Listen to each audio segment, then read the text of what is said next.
It seemed like pretty simple questions. What's your name, age, gender, favorite book, favorite song. But for some reason, I just couldn't answer the simple questions. I don't know what was my name growing up. It was Sally. It was Sally from the day I was born. Things obviously changed since then. As I got older, it's like, well, do I put my birth name or do I put my real name? Well, obviously you'd have to put Sally down, or the school would get really confused, the parents would have to get involved, and it just wasn't worth it. Like, favorite friend? Growing up, I only had one friend. So I just put her name down. As I grow up, obviously I got more friends, but there's always one of them that was my favorite friend, so that wasn't too difficult. But my favorite color?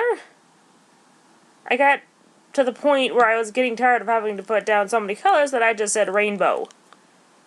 People didn't like that. They're like, we have to pick one. I'm like, I did. I narrowed it down to rainbow. If I put down all colors, by golly, people would have a fit.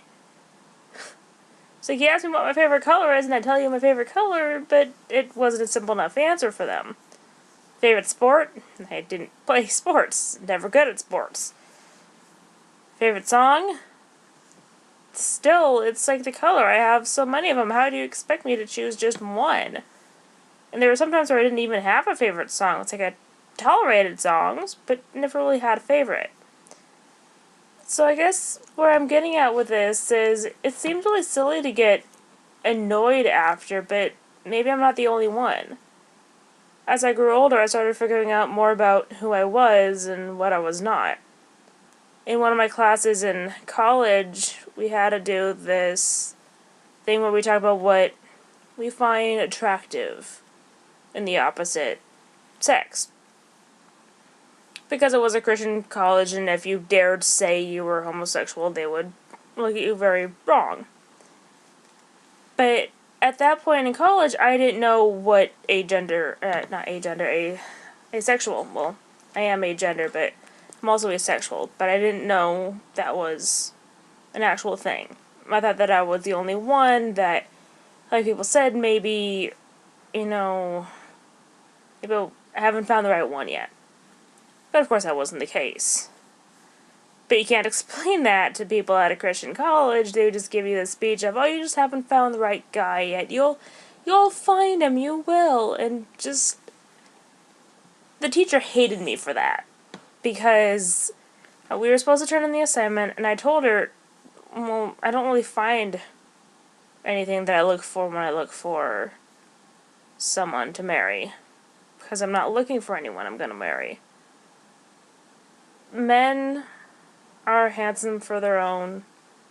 I don't find anything, particularly, one specific thing, which is what she was looking for. Women the same way.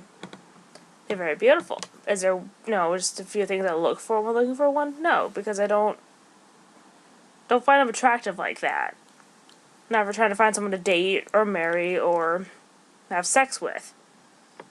Because that's not who I am. So with All About Me's, it's like trying to describe me in a little box. It's not gonna happen. If I were to describe myself anymore, I'd describe myself as broken, a little messed up, but healing. It's not an easy process, and it never will be. But to put an But just trying to describe me in a little piece of paper is just not gonna happen, and I don't know, maybe I'm the only one who was driven nuts by the whole idea of an All About Me, and maybe I just always think about things too, out of the box. You think of it too far, but I don't know, let me know what you think down in the comments, if I'm just out crazy, or if maybe you felt the same way about some of the questions. I'll see you tomorrow.